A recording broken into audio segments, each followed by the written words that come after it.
నమస్తే. ప్రస్తుతం మన స్టూడియోలో ప్రముఖ ఆధ్యాత్మికవేత్త, జ్యోతిష్కులు ప్రొఫెసర్ ముల్లపూడి సత్యనారాయణమూర్తి గారు ఉన్నారు. గురుగారితో మాట్లాడేద్దాం. నమస్కారం. నమస్కారం మణికంఠ గారు. గురుగారు, ఆగస్ట్ మాసం ఇక మరి సింహరాశి వారి పరిస్థితి ఎలా ఉండబోతుంది? ఎలాంటి పరిస్థితులు ఎదురే అవకాశాలు కనిపిస్తున్నాయి? ఎలాంటి జాగ్రత్తలు తీసుకోవాలి? సింహరాశి అంటే ఏంటో తెలుసా? అసలు ఆగస్ట్ నెలలో సింహరాశి ఎక్కడికో వెళ్ళిపోతారు వీళ్ళు. అసలు ఎలా? ఇప్పుడు మీకు అసలు సింహాసనం అంటాం. సింహం ఏం చేస్తుంది తెలుసా? It never looks for a throne. అది థ్రోన్ కోసం చూడదు. అది వెళ్ళి ఎక్కడ కూర్చుంటే అదే దాని సింహాసనం, అదే దాని ఆసనం. అలా ఆగస్ట్ నెలలో ఈ యొక్క సింహరాశి వాళ్ళ భవిష్యత్తు అలా ఉంది. వీళ్ళకి అసలు ఎలా ఉన్నారు? శుక్రుడు మనకి 26 జూలై తర్వాత లాభంలోకి వస్తున్నాడు. అంతవరకు రాజ్యస్థితిగతుడైనటువంటి శుక్రుడు ఎక్కడికో వెళ్ళిపోతాడు. వృత్తిలో టాప్ కాబట్టి ప్రమోషన్ గ్యారంటీ. అయితే ఈ యొక్క రాహు బాగుండలేదు కాబట్టి రాహుకి ఏమైందండి? సప్తమ స్థితిగతుడైనటువంటి రాహుగ్రహ ప్రభావం వలన అందరితో కూడా వాగ్వివాదాలు చేస్తారు, వితండవాదాలు చేస్తారు. ఆ తర్వాత అష్టమ స్థితిగతుడైనటువంటి శని వల్ల పనులు లేటే అందరి చేత దొబ్బులు తింటారు. ఇప్పుడు ఎవరికెవరైనా ఫోన్ చేయాలనుకోండి, రెఫరెన్స్ మణికంఠ గారు ఇచ్చారండి రెఫరెన్స్ అని చెప్పాలా? అలా చెప్పకుండా సార్ అని చేస్తే ఏం చెప్తాం? అలా తింగర పనులు చేసుకుంటారు ఈ సింహరాశి వాళ్ళంతా కూడా. సో రైతుల పరిస్థితి బ్రహ్మాండంగా ఉంటుంది, కానీ సంపాదిస్తారు, కమిషన్ ఏజెంట్లు కొట్టుకెళ్ళిపోతారు. రైతులు ప్రేమల్లో పడతారు. శని మనకి ఇనుము సంబంధించినటువంటి వ్యాపారాలు చేస్తున్నవాడు, ఇనుప బిజినెస్లు చేస్తున్నటువంటి వాళ్ళు, వీళ్ళందరూ కూడా కొంచెం జాగ్రత్తగా చూసి అడుగులు వేయాలి. లేడీస్కి నో ప్రాబ్లం. అండ్ వీళ్ళందరికీ కూడా కొంచెం సర్జరీ పడేటటువంటి అవకాశం ఉంది. వీళ్ళకి వెనీరియల్ డిజీజెస్ కొంచెం వాటి వల్ల మర్మాంగాలకు సంబంధించినటువంటి వ్యాధులు వస్తాయి.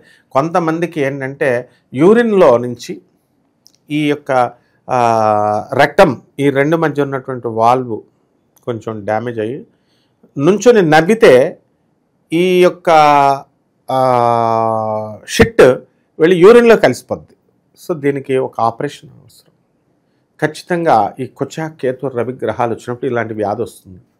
ఇప్పుడు సింహరాశిలోనే కలుస్తున్నారు కాబట్టి సింహరాశి వాళ్ళలో కొంతమందికి ఈ రకమైన విచిత్రమైన ఆపరేషన్ జరుగుతుంది. ఖచ్చితంగా ఒకరికైనా జరుగుద్ది, అందులో డౌట్ లేదు. తర్వాత ఈ రాశి వారికి మనకి చదువుల్లో తిరుగులేదు, విద్యార్థులు ప్రేమల్లో తిరుగులేదు. వీళ్ళు ప్రేమిస్తారు, రౌడీల పిల్లల్ని ప్రేమించి లేచి వెళ్ళిపోతారు. కొంతమంది మగపిల్లలు రౌడీల పిల్లలు లేపుకెళ్ళిపోతారు. రౌడీలు ఊరుకుంటారా? వీళ్ళ మీదకి వస్తారు కదా, రిస్క్ వీళ్ళు ఎక్కడికో పోతారు. వీళ్ళు హనీమూన్ ఎక్కడికో డెహ్రాడూన్ ఎక్కడికో పోతారు. వీళ్ళు ఐఏఎస్ ట్రైనింగ్ వెళ్ళినట్టుగా. ఎవరిని పట్టుకుంటారండి? తండ్రిని పట్టుకుంటారు, తల్లినే అనరు. కాబట్టి సింహరాశి వాళ్ళ తండ్రులకి, సింహరాశి వాళ్ళు వాళ్ళ పిల్లల వల్ల, మగపిల్లల వల్ల వీళ్ళు డేంజర్లో పడే అవకాశం ఉంది ఈ నెలలో. ఇకపోతే ఆలోచనలు, బిజినెస్లు కొత్తగా స్టార్ట్ చేస్తారు. వీళ్ళ హస్బెండ్ బిజినెస్లో, ఈ బిజినెస్లో అన్నీ కూడా టాప్ ర్యాంకులోకి వెళ్తాయి. అండ్ వీళ్ళు విదేశాల నుంచి వచ్చేసి ఊర్లో ప్రయాణాలు చేస్తారు, అత్తగారి ఇళ్ళకి వెళ్తారు, తర్వాత అనేక రకాలైనటువంటి యాత్రలు చేస్తారు. అండ్ హ్యాపీగా బ్రహ్మాండంగా వీళ్ళ యొక్క జీవితం ఉంటుంది. ఫారిన్ నుంచి వచ్చైనా సరే, ఫారిన్ ఇంగ్లీష్ మర్చిపోతారు. ఇక్కడ తెలుగులో వచ్చి మన వాళ్ళందరితో కూడా బంధువులతో తెలుగులో మాట్లాడేస్తారు. అయితే ఈ రోగాలు రాకుండా ఉండాలన్నా, ఈ రోగాలకు ఆపరేషన్ చేయించుకోవాలనుకున్నా లేకపోయినా, అసలు అమెరికాలో లైఫ్ అంటారు. ఎంత కష్టమో చెప్పనా? చిన్న ఎగ్జాంపుల్ చెప్తాను. ఇప్పుడు ఒక వ్యాధి వచ్చిందండి. ఏమిటి ఆ వ్యాధి అంటే B12 ఇంజెక్షన్ వేసుకోవాలి. విటమిన్ లోపం ఉంది B12. దీనికి అమెరికాలో మనకి 2.0 కంటే తక్కువగా ఉన్నటువంటివి మనం వేసుకోవాలి. ఐరన్ కంటెంట్ అంతే తక్కువగా ఉంది, vitamin content, iron content, ferrous. అప్పుడు 2.0 కంటే 2.0 కంటే ఎక్కువ ఉన్నటువంటి దానికి ఇన్సూరెన్స్ క్లెయిమ్ చేసుకోవాలి. అది చాలా టఫ్, చాలా ఫైట్ చేయాలి ఇన్సూరెన్స్ కోసం. యూఎస్ఏలో మందులు కావాలంటే వాళ్ళు ఫ్రీ మెడిసిన్ కాదు, కాస్ట్లీ. అందుకని 40 రోజులు క్యాంపు పెట్టుకుని వీళ్ళు ఇండియాకు వచ్చి ప్రిస్క్రిప్షన్ తీసుకొని ఇండియాలో మందులు కొనుక్కొని వారానికి ఒకటి B12 ఇంజక్షన్లు వేయించుకునే స్థితి. ఇది సింహరాశి వాళ్ళ పరిస్థితి ఈ రకంగా ఉంటుంది. అంటే ఏదో పొదుపు చేద్దాం అనుకుంటే ఎక్కడికో ఏదో అవుతుంది. కాబట్టి but they will spend lot of money. వీళ్ళు ఎప్పుడు కూడా సింహరాశి వాళ్ళు ఎప్పుడు ఖర్చుకు వెనకాడరు. పేదవాళ్ళకి, ఈ యొక్క సాధువులకి, అనాథలకి ఇవ్వడానికి ఇష్టపడతారు వీళ్ళు. So they will have a very bright future. And job recession period నడుస్తుంది, బట్ సింహరాశి వారికి ఎఫెక్ట్ ఉండదు. వాళ్ళు కూడా చాలా స్టిఫ్గా నడుస్తారు. సరైన నిర్ణయాలు తీసుకోగలుగుతారు వీళ్ళు, ఫ్యాంటాస్టిక్గా తీసుకుంటారు. సింహరాశి వాళ్ళు ఎప్పుడు కూడా వెనకాడరు. కాకపోతే రాహు చూస్తున్నాడు కాబట్టి కొంతమందికి వాళ్ళు ధన నష్టం జరుగుతుంది, మాయలో పడేస్తాడు. అంటే మేడం మీకు ఎందుకండి ఒక 15 లక్షలు ఇవ్వండి, మీకు నెక్స్ట్ మంత్ డబుల్ అవుతుంది. లేకపోతే అరే పంతులు గారు కదా, ఈయన పూజ చేశాడు కదా, ఈయన కోట వేసుకోలేదు కదా, మామూలుగా ఉన్నారు కదా, 15 లక్షలు పాపం చాలామంది పంతుళ్ళకి ఇచ్చారు వాళ్ళు, అమెరికాలో ఉన్నవాళ్ళు. ఇస్తే వీళ్ళు ఆ డబ్బులు ఎగ్గొట్టేశారు. విజయవాడకు చెందినటువంటి పంతుళ్ళు ఎగ్గొట్టేశారు. వీళ్ళు అడగలేరు పాపం, ఇది చేయలేరు. ఆ విధంగా ఎంతోమంది సింహరాశి వాళ్ళు డబ్బుల్ని పంతుళ్ళ దగ్గర లాస్ అయిపోయిన వాళ్ళు ఉన్నారు. అంటే దీనికి కారణం ఏంటి? ఏదో దురాశో లేకపోతే వాళ్ళు ఏదో మభ్యపెట్టడమో ఏదో సంథింగ్ జరుగుంటుంది. అందువల్ల రాహు ఎప్పుడు మాయ చేస్తాడనమాట. మాయ చేసి నష్టపరుస్తాడు, శని కూడా నష్టపరుస్తాడు.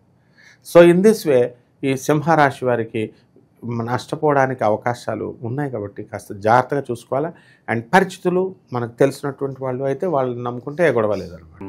ఇక ప్రత్యేకంగా ప్రజెంట్ ఉన్న గ్రహస్థితి బట్టి ఎలాంటి పరిహారాలు, దైవారాధన బాగా అవసరం అంటారు గురుగారు వీళ్ళకి? అసలు దైవారాధన అనే క్వశ్చన్ అడుగుతున్నావు. దైవారాధన చేస్తే వీళ్ళకి మార్పులు ఎలా వస్తాయి? మనం దాన ధర్మాలు చేయాలి, బాగా కర్మని క్షయం చేసుకోవాలి.